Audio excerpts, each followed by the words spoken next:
तो देखिए वर्णमाला अक्षरों के बारे में, है ना। तो आपने भी नॉर्मल पढ़ा है कि हम छोटा से लेकर के कहाँ तक, ज्ञा तक वर्णमाला अक्षर होते हैं। कहाँ से होते हैं? छोटा से लेकर के ज्ञा तक, है ना। और जिसमें छोटा से लेकर आ तक क्या होता है?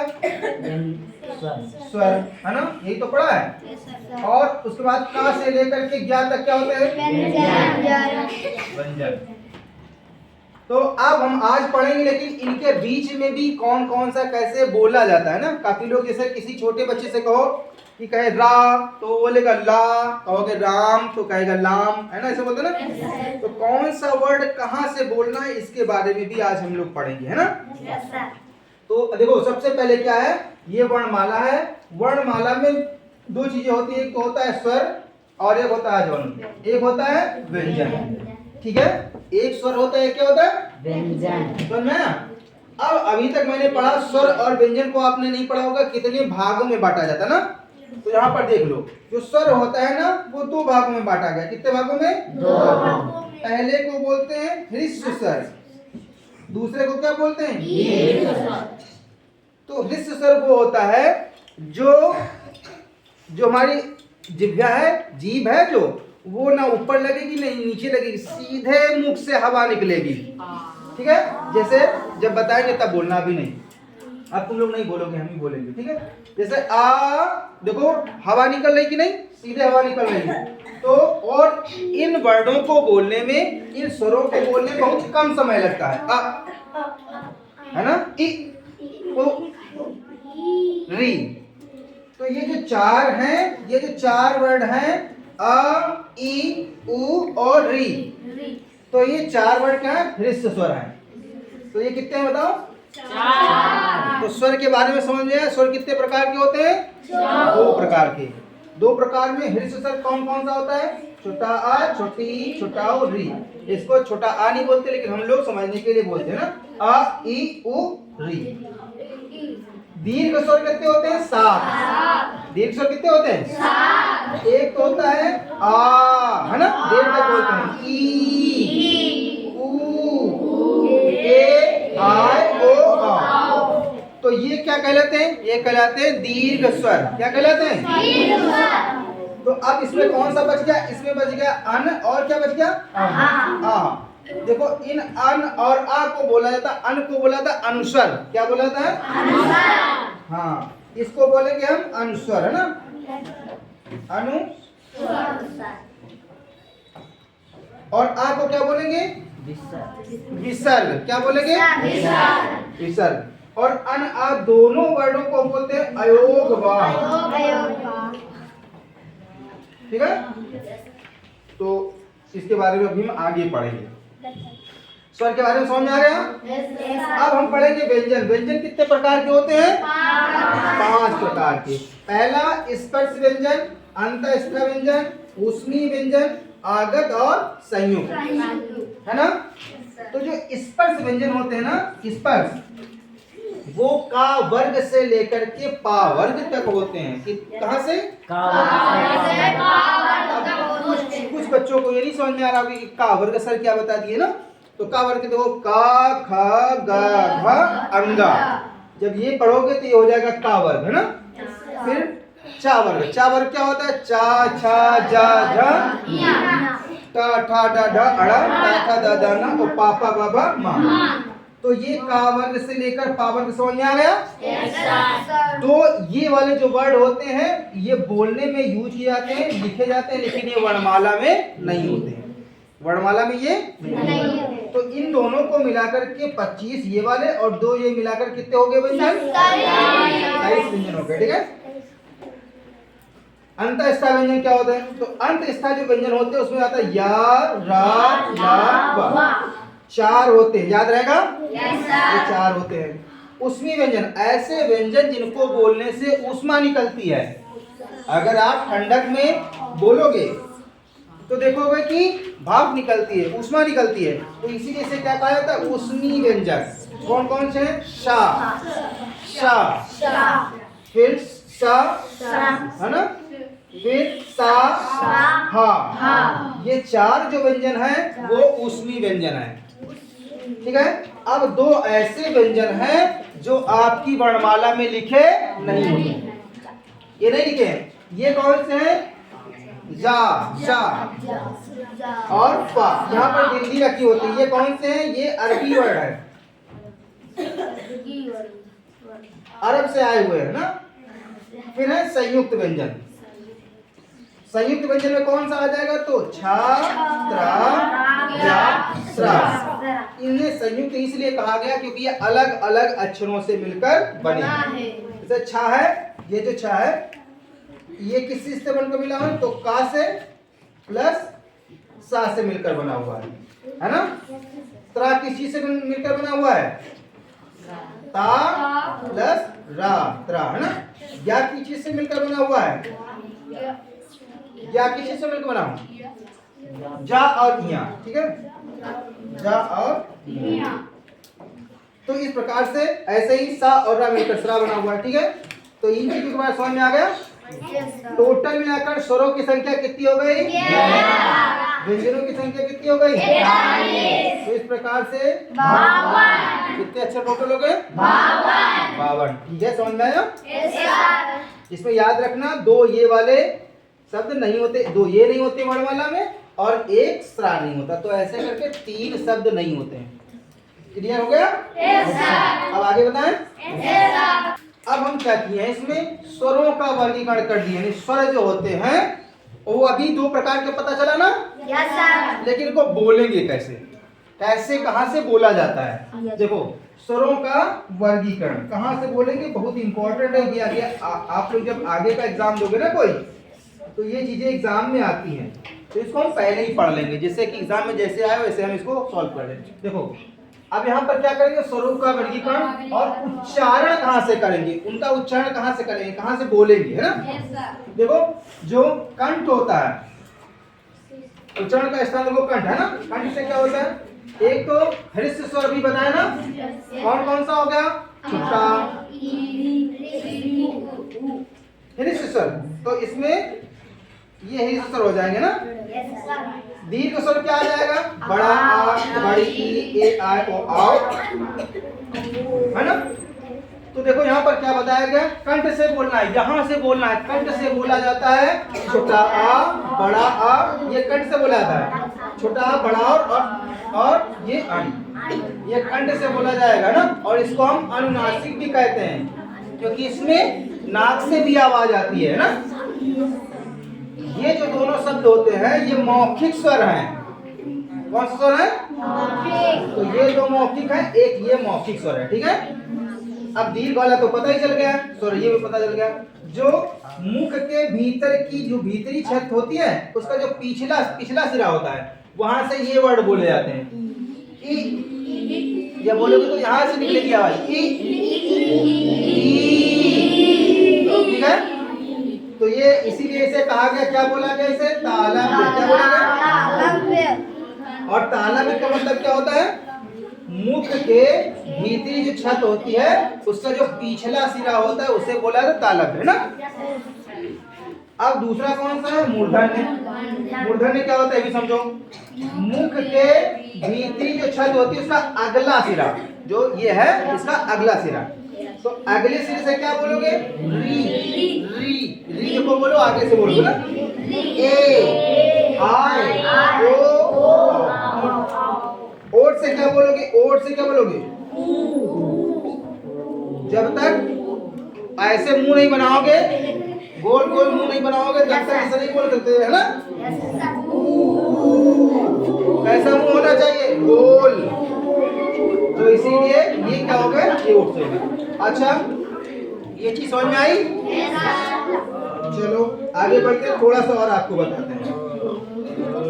बाद में अब हमने क्या पढ़ा इसके बारे में हम समझ लेंगे। हमने क्या पढ़ा है ना, एक बार रिवीजन कर लेंगे। देखो क्या मैंने पढ़ा, देखो मैंने क्या क्या पढ़ा।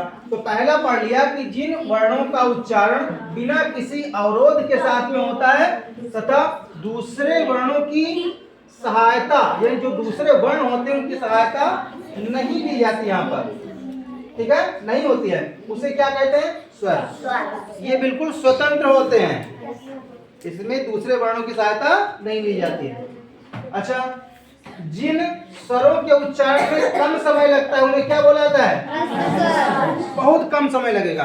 अ, इ, उ, री, ऐसे 4 वर्ड है ना, मैंने बताया तो। और जिनमें ज्यादा समय लगता है वो क्या बोलोगे? बड़ा आ, है ना? तो बड़ा आ नहीं बोला था, क्या बोला? आ,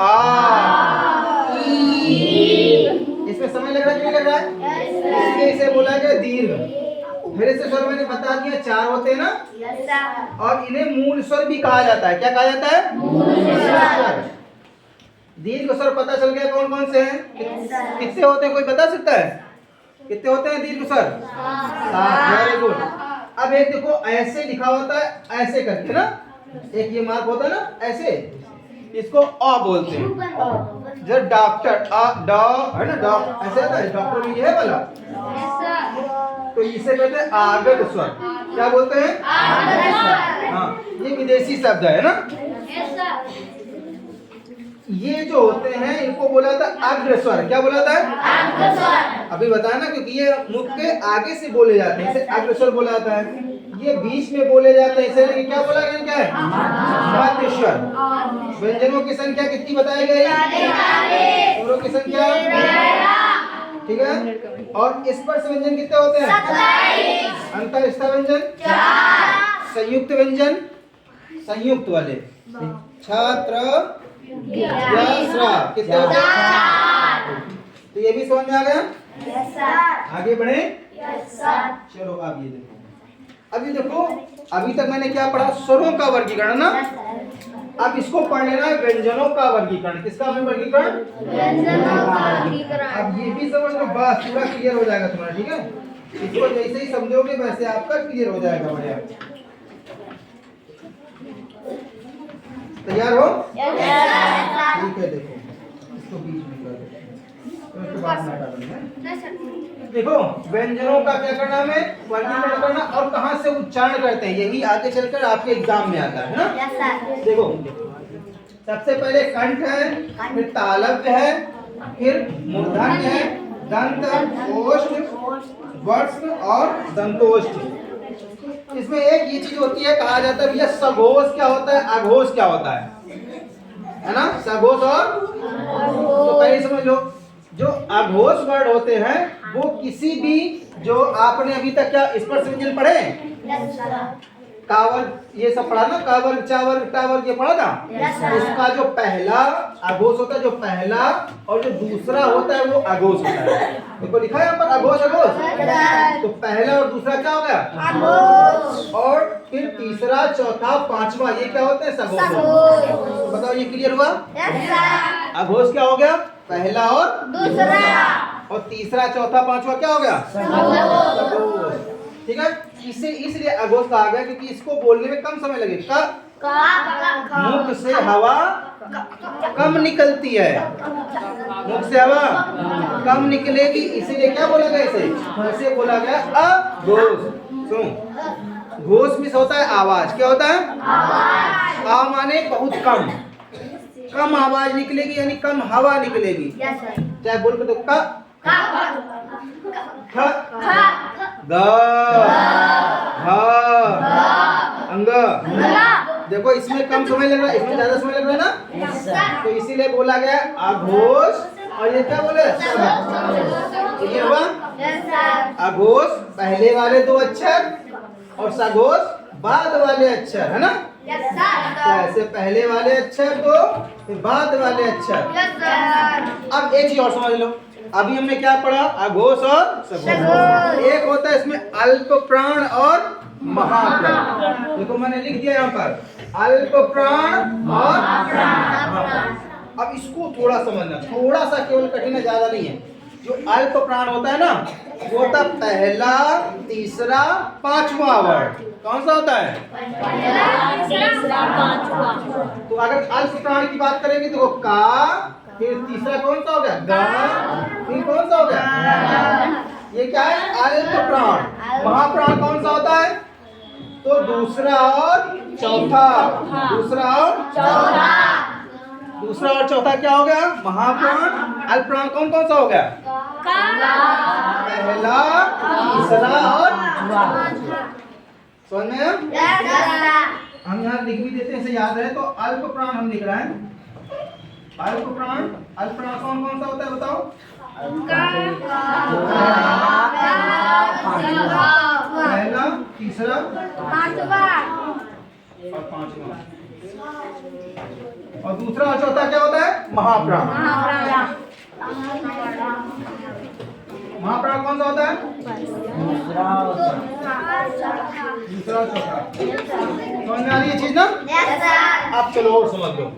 देखो क्या होता है, का से कंठ, का से तो का, खा, ग, घ, अंगा। जब बोलोगे तो यहाँ से आवाज निकलेगी। ये जो निकला हुआ है थोड़ा सा, ये थोड़ा सा निकला हुआ है, यहाँ से आवाज निकलेगी। इसे बोला था कंठ। क्या बोला था? यहाँ से आवाज निकलेगी। तो जो का वर्ग है,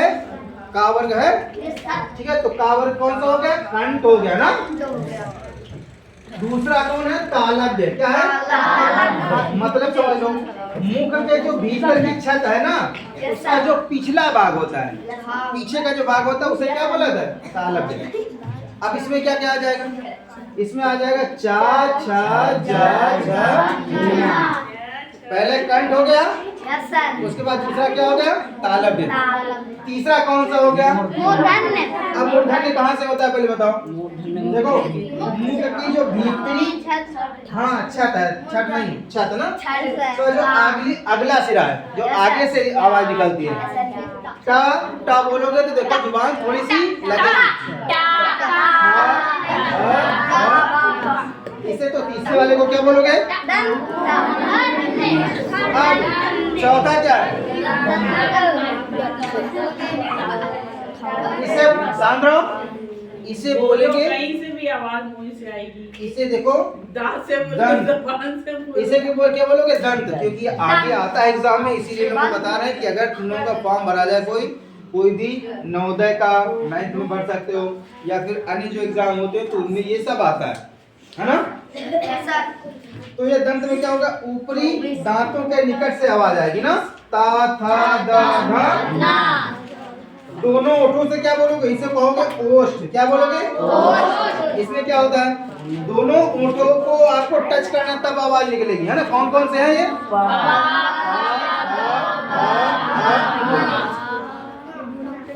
दांत और मसूड़े के साथ में आपको बोलना है सा, है ना। समझ आया कि नहीं? और देखो, दो ऐसे वर्ण हैं उच्छिप्त, ये काफी बार आता है। देखो ये, इसको ध्यान रखना आपको। जो ऊपर के दांत हैं और नीचे के ओठ से मिलकर के एक वर्ड बना है, जो बोला था वाह, इसको बोलते हैं दंतोष्ठ। ये याद रखना है।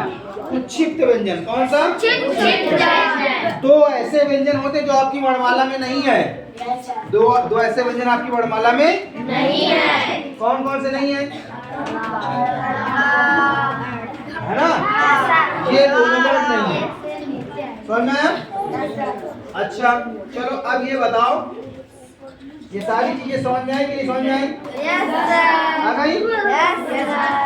सभी को समझ में आई?